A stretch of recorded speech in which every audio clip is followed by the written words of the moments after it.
Chapter 14. Peace, Peace.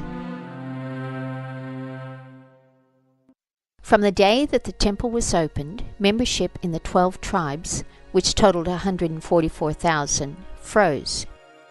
Suddenly, it was as difficult to win a new disciple as what it had been before the temple agreement had been signed. Both Rayford and Chaim were prepared for it. They switched their emphasis after the temple opening from outreach to inreach. Bases gradually moved from paying rent to squatting in disused buildings.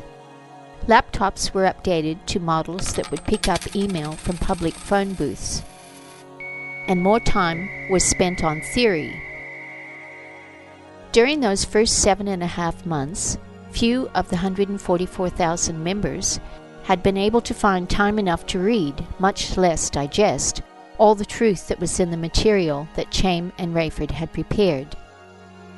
Now they could spend whole days studying and discussing what had been prepared specifically for them and for their place in history.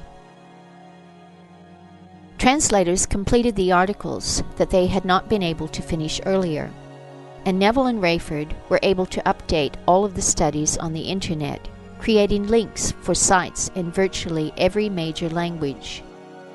CDs and audio cassettes were prepared and stockpiled, along with hundreds of tons of printed literature. The material itself was altered in many cases because of what was going to be needed for the next great surge that would be different to what had just taken place.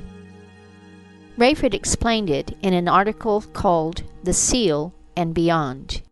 He wrote, "You people have been sealed, or especially selected by God, to be the force that He uses to proclaim His message to the entire world in the last 3.5 years of church history.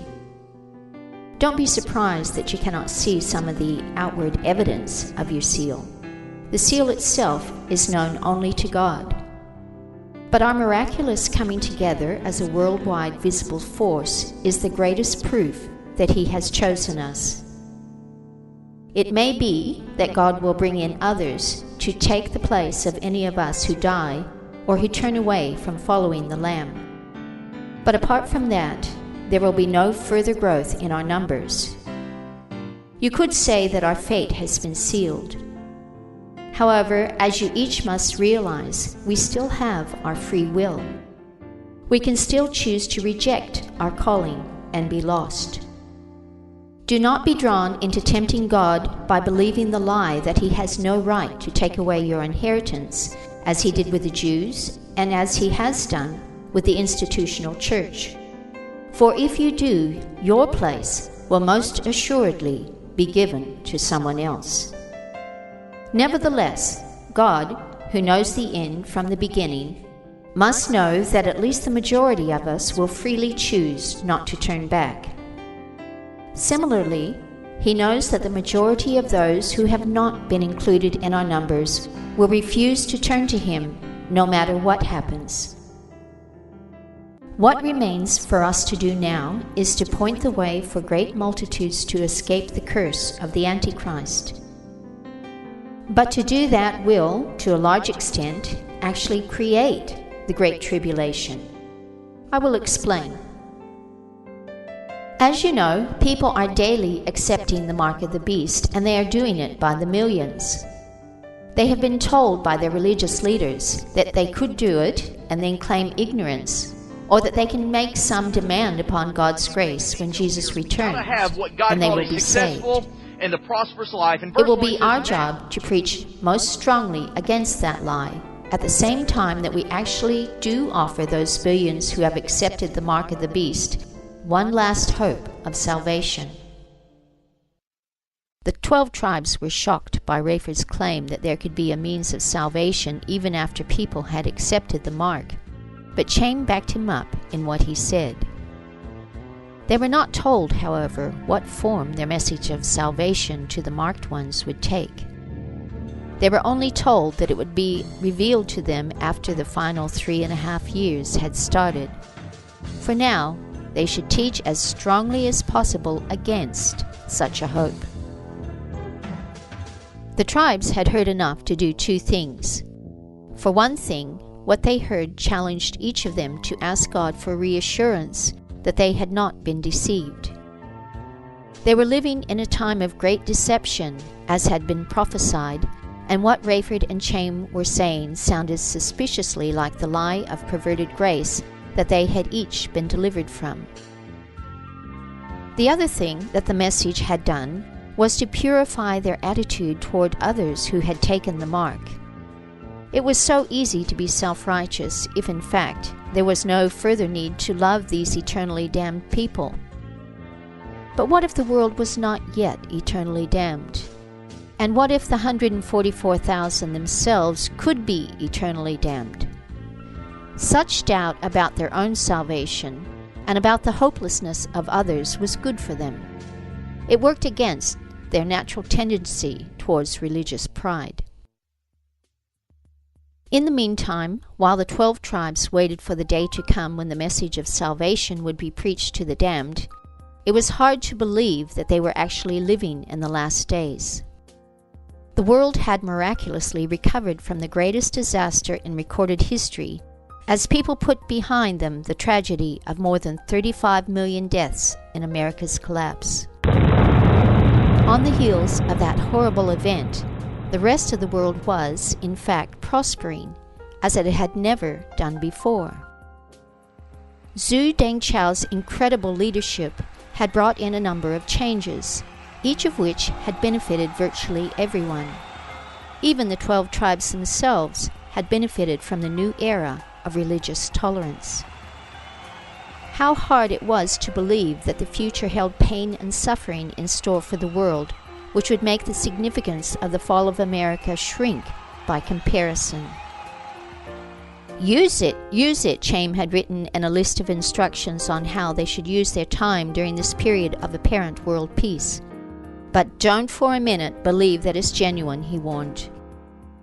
Chaim and Rayford both believed the authorities must have taken notice of the little movement by now, and they knew that it would be just a matter of time before the axe would fall. A prophetic promise about God's people being given the wings of an eagle in order to escape the coming persecution had stumped both of them. It obviously was poetic. They did not expect to sprout literal wings.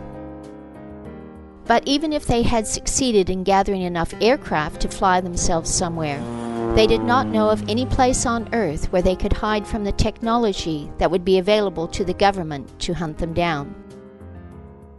Air travel itself was becoming increasingly more difficult, both because of the need for a mark to purchase a ticket and because of the number of authorities and regulations governing it. Some Bible experts had taught that the place of hiding would be in Petra, a city carved out of solid rock in Jordan. But it would hardly be impenetrable against modern technology, and if it was to have been secret, that cover had been blown by all the commentators who had announced it as a secret place in their writings.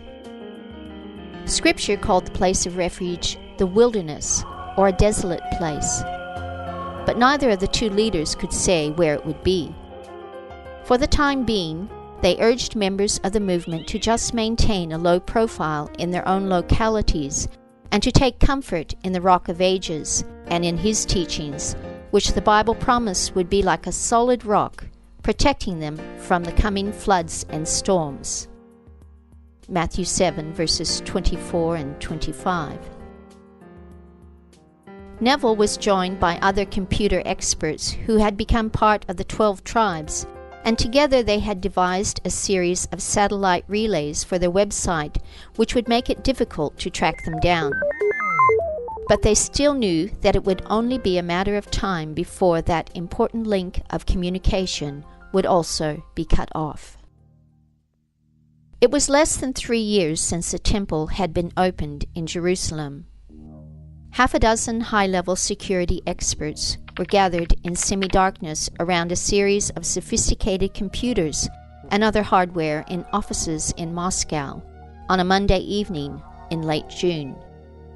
Other office staff had gone home for the night. One of the experts, a big man named Sergi, broke the silence as they all stood staring at the screen on one particular computer, obviously waiting for something to happen. "Any of you guys ever visit the site yourselves?" he asked innocently in an effort to ease the boredom. The others looked at each other, hesitant about answering. Sergi guessed that he had asked an embarrassing question, but he tried to patch the matter up with further talk. "It's ridiculous, really. They think people can live without money. They say the implant comes from the devil." And Sergi laughed nervously. Still no response. The others turned and looked at Sergi as though waiting for him to say more. I only checked it out because my son told me about it," he said defensively, but that put him in even deeper. Eyebrows raised, and Sergi's heart sank as he realized what he had done to his son by trying to excuse himself. "Well, he didn't really. He began, not certain how he would finish the sentence. "There it is!" shouted one of the others, whose eyes had returned to the monitor. Sergi and his son had been spared, at least for the moment. "It's in England, West London." The men had succeeded in tracking down Rayford Straight's internet provider. "We'll pull the plug on those traitors now," said an older man who appeared to be in charge. "But first, we need to find out who's behind it. Oleg, get London on the phone." The staff at Web Wonders in Clapham Junction were just finishing up for the night when it happened. The explosion came not from within, but from above. A powerful laser that cut straight through the building and then exploded outward, totally reducing everything and everyone in that building to a pile of ashes, while at the same time leaving neighboring buildings with little more than scorch marks on their walls. Web Wonders and all their staff no longer existed. The Great Tribulation was about to begin.